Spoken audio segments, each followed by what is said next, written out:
Next వచ్చేసరికి ఇక్ష్వాకులలో రెండవ రాజు వీర పురుషదత్తుడు. వీర పురుషదత్తుడు. So మనం గమనించినట్లయితే ఇక్ష్వాకులలో మొత్తము రాజులు ఎంతమంది? 4. ఆ ఇక్ష్వాకుల రాజులలో గొప్పవాడు ఎవరంటే సో వీర పురుషదత్తుడుగా మనం గుర్తుపెట్టుకోవాలి. గొప్పవాడు ఎవరంటే వీర పురుషదత్తుడుగా మనం గుర్తుపెట్టుకోవాలి. అయితే ఇక్కడ మనం బాగా గుర్తుపెట్టుకోవాల్సినటువంటి విషయం ఏంటంటే ఈ వీర పురుషదత్తుడు వేయించినటువంటి శాస్త్రాలు మనకు చక్కగా ఉపయోగపడతాయి. వీర పురుషుడు వేయించినటువంటి శాస్త్రాలు వచ్చేసరికి ఒకటి అల్లూరి శాస్త్రం. ఏంటి? అల్లూరి శాస్త్రం. ఈ అల్లూరి శాస్త్రం ఏం చెప్తుంది? మనం గతంలో చెప్పుకున్నాం. ఈ అల్లూరి శాస్త్రం ఏం చెప్తుందంటే ఇక్ష్వాకులు ఎవరి యొక్క సామంతులు? శాతవాహన సామంతులు అని తెలియజేసినటువంటి శాస్త్రం వచ్చేసరికి ఏంటంటే అల్లూరి శాస్త్రం. రెండోది వచ్చేసరికి మనకు నాగార్జున కొండ. ఇక్ష్వాకులు అనగానే మనకు గుర్తురావాల్సినటువంటి ప్రాంతం ఏంటంటే నాగార్జున కొండ ప్రాంతం. నాగార్జున కొండ శాసనం ఎవరు వేయించారంటే సో ఇక్ష్వాకుల రెండవ రాజు అయినటువంటి వీర పురుషదత్తుడుగా గుర్తుపెట్టుకున్నారు. అదేవిధంగా జగ్గయ్యపేట శాసనం. జగ్గయ్యపేట శాసనం. జగ్గయ్యపేట అనగానే మనకు గుర్తు రావాల్సినటువంటి శిల్పం ఒకటి ఉంది. అదే మాంధాత శిల్పం. ఈ మాంధాత శిల్పం ఏం చెప్తుందంటే చక్రవర్తి అనేవాడు ఎలా ఉన్నాడో తెలియజేసినటువంటి శిల్పమే ఈ మాంధాత శిల్పం. ఈ మాంధాత శిల్పం ఎక్కడ బయటపడింది అంటే జగ్గయ్యపేటగా మనం గుర్తుపెట్టుకోవాలి. అదేవిధంగా 4వ శాసనం వచ్చేసరికి అమరావతి శాసనం. అంటే ఈ దీస్ ఇన్క్రిప్షన్స్ ఆర్ ఇంట్రడ్యూస్డ్ బై వీర పురుషదత్త. ఈ 4 శాసనాలు వేయించినటువంటి రాజు ఎవరయ్యా అంటే వీర పురుషదత్తుడుగా మనం గుర్తుపెట్టుకోవాలి. అయితే ఇక్కడ మనం బాగా గుర్తుపెట్టుకోవాల్సిన విషయం ఏంటంటే గతంలో మనం చెప్పుకున్నాం ఈ వీర పురుషదత్తుని కాలంలో బౌద్ధ మతం అనేది ఒక పీక్ స్టేజ్ లోకి వెళ్ళింది. అందుకే మనం ఏమన్నాము? దక్షిణ భారతదేశపు అశోకుడు అన్నాం. ఏమన్నాము? దక్షిణ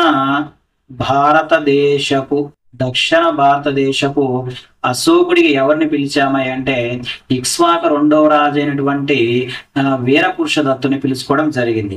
సో ఇక్కడ మనం బాగా గుర్తుపెట్టుకోవాల్సిన అవసరం ఏంటంటే ఇతని కాలంలో ఒక ప్రముఖ స్త్రీ వచ్చేసరికి ఏం చేసింది? ఈ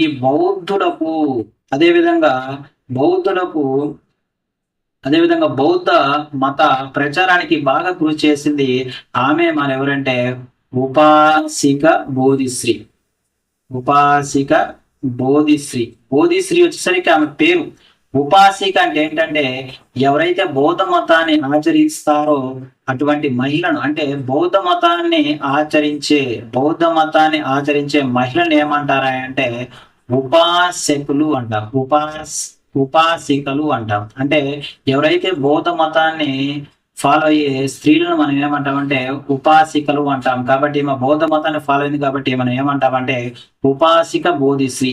ఈ ఉపాసిక బోధిశ్రీ ఎవరై అంటే అప్పట్లో ఒక భాండాగారికుడు ఉన్నాడు. ఒక భాండాగారుడు. ఆ భాండాగారుడు ఎవరంటే బోధి శర్మ. ఈ బోధి శర్మ యొక్క మేనకోడలే మనకి ఎవరంటే ఈ ఉపాసిక బోధిశ్రీ.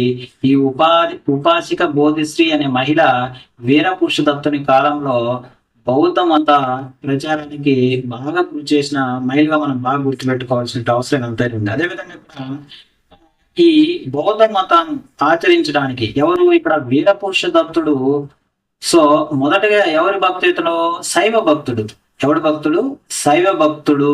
కానీ ఇక్కడ వాళ్ళ భక్తులైనటువంటి శాంతశ్రీ, అదేవిధంగా బాపిశ్రీ, అదేవిధంగా షష్ఠిశ్రీ. అత్తలు కాదు, వాళ్ళ భార్యలైనటువంటి వాళ్ళ అత్త శాంతిశ్రీ, అదేవిధంగా వాళ్ళ భార్యలు ఎవరు? బాపిశ్రీ అండ్ షష్ఠిశ్రీ. సో వీరిద్దరు వచ్చేసరికి ఎవరి యొక్క భార్యలు అంటే వీరపురుషదత్త యొక్క భార్యలు. అంటే వీరి ప్రోత్సాహంతో శైవ భక్తుడు ఉన్నటువంటి వీరపురుషదత్తుడు ఏ మతాన్ని ఆచరించడం జరిగింది? బౌద్ధ మతం. బౌద్ధ మతం.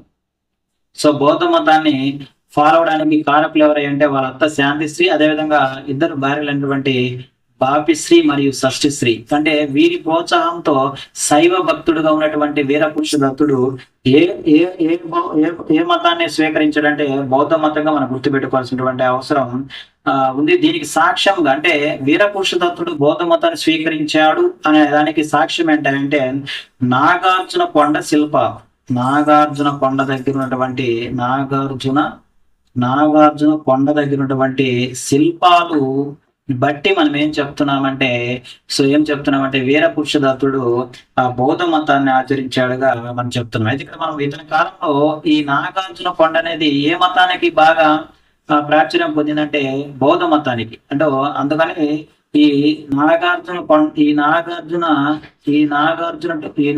కొండ ప్రాంతాన్ని ఏమని పిలిచేవారు? దక్షిణ గయగా పిలవడం జరిగింది. దక్షిణ గయ. సో దక్షిణ అశోకుడు అంటే వీరపురుషదత్తుడు, దక్షిణ గయ అంటే ఏ ప్రాంతము? నాగార్జున కొండ ప్రాంతముగా వెలసిల్లడం జరిగింది. అయితే ఇతని కాలంలో ఇక్ష్వాకుల కాలంలో ఒక ప్రముఖ బౌద్ధాచార్యుడు ఉండేవాడు. అతనే భావ వివేకుడు. వివేకుడు నాగార్జున కొండలో నివసించాడని, నాగార్జున కొండ ప్రాంతంలో నివసించాడని ఎవరు చెప్పారు? ఓకే, హుయాన్ స్తాంగ్ చెప్పడం జరిగింది. హుయాన్ స్తాంగ్ సో ఒక బిరుదు ఉంది. ఆ బిరుదు ఏంటిది మనకు? యాత్రికులలో రారాజు అనే బిరుదు కల హుయాన్ స్తాంగ్ ఏం చెప్పాడంటే ఇక్ష్వాకుల కాలంలో భావ వివేకుడు అనే బౌద్ధాచార్యుడు నాగార్జున కొండ ప్రాంతంలో నివసించాడని చెప్పడం జరిగింది. అయితే ఇక్కడ మనం బాగా గుర్తుపెట్టుకోవాల్సిన అవసరం ఏంటంటే మనం ఇక్ష్వాకులు అనగానే మేనత్తను వివాహం చేసుకున్నటువంటి సాంప్రదాయము ఎవరు ప్రారంభించారంటే రెండవ రాజు అయినటువంటి వీరపురుష దత్తుడు. ఈ వీరపురుష దత్తుడు తన అత్తలైనటువంటి శాంతిశ్రీ, అదే విధంగా హర్మశ్రీ, వీరి యొక్క కుమార్తెలు ఉన్నారు. వాళ్ళు ఏంటి అంటే బాపిశ్రీ అదే విధంగా షష్ఠిశ్రీ అనే కుమార్తెలను వివాహం జరిగింది. సో వీరితో పాటు ఉజ్జయిని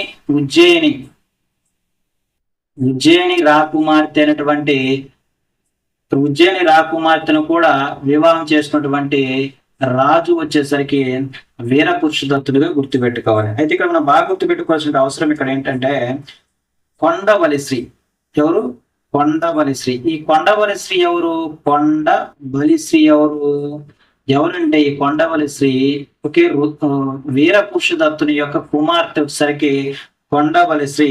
ఈ కొండబలిశ్రీను వీరపురుష దత్తుడు శివ స్కంద శాతకర్ణికి ఇచ్చి వివాహం జరిగింది. శివ స్కంద శాతకర్ణికి ఇచ్చి వివాహం చేయడం జరిగింది. అయితే ఇక్కడ మనం బాగా గుర్తుపెట్టుకోవాల్సిన విషయం ఏంటంటే ఈ వీరపురుష దత్తుడికి ఒక కుమారుడు. ఆ కుమారుడే మనకు రెండవ శాంతములైనటువంటి యహుబల శాంతమూలుడు. చాలా చాలా ఇంపార్టెంట్. సో మనకు దక్షిణ భారతదేశంలో హిందూ దేవాలయాన్ని ప్రారంభించిన వ్యక్తి, అదేవిధంగా దక్షిణ భారతదేశంలో శాసనాలను సంస్కృతంలో వేయించినటువంటి వ్యక్తి వచ్చేసరికి యహుబల శాంతమూలుడిగా మనము గుర్తుపెట్టుకోవాల్సిన అవసరం ఎంత ఉంది. అయితే ఇక్కడ